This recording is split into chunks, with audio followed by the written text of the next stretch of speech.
Hello hello, je vous retrouve aujourd'hui pour une nouvelle recette, le rougail saucisse.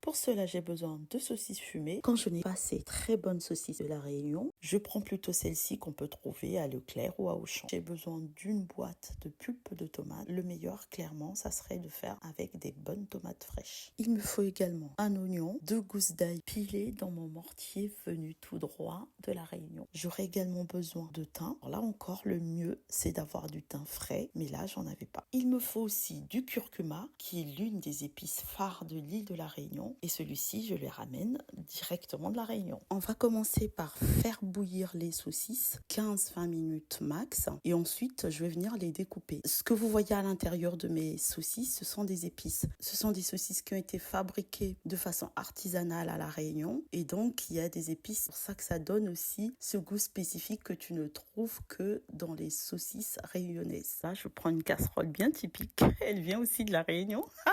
Je vais parler beaucoup de la Réunion dans cette vidéo. Et donc, je vais mettre très peu d'huile parce que les saucisses sont bien grasses. Elles vont rejeter aussi leur gras dans la marmite. Là, l'objectif, c'est vraiment de dorer mes saucisses. Une fois que mes saucisses sont dorées, je vais venir ajouter mes oignons. Avant, je vais mettre ce poivre. C'est du poivre vert. Il a changé un peu de couleur parce qu'il était au congélateur. C'est vraiment optionnel. Vous pouvez mettre du poivre noir moulu. Je tourne bien et là, vous voyez, je vais gratter un peu le fond de ma casserole parce que je veux récupérer tous les sucres qui sont collés. C'est aussi quelque chose qui va donner du goût à votre sauce. Je vais rajouter l'ail, puis le thym.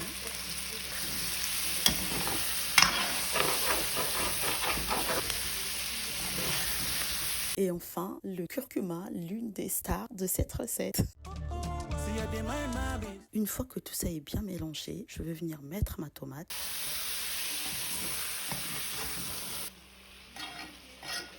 Puis déglacer avec un peu de sauce soja. Et là, regardez-moi cette couleur. Je sens déjà qu'on va se régaler. Je vais venir rajouter un peu d'eau, l'équivalent d'un demi-verre. Je goûte ma sauce pour voir si c'est assez salé, parce que n'oublions pas que je viens de mettre de la sauce soja qui a déjà une forte teneur en sel. Je vais couvrir et laisser mijoter 10 à 15 minutes en remuant de temps en temps.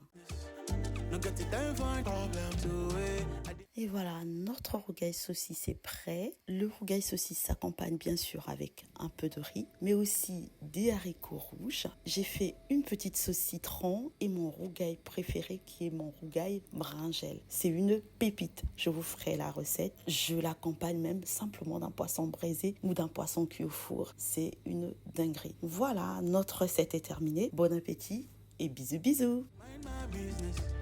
No get the time for wrong, yeah. Anybody we pop close for the matter to collect.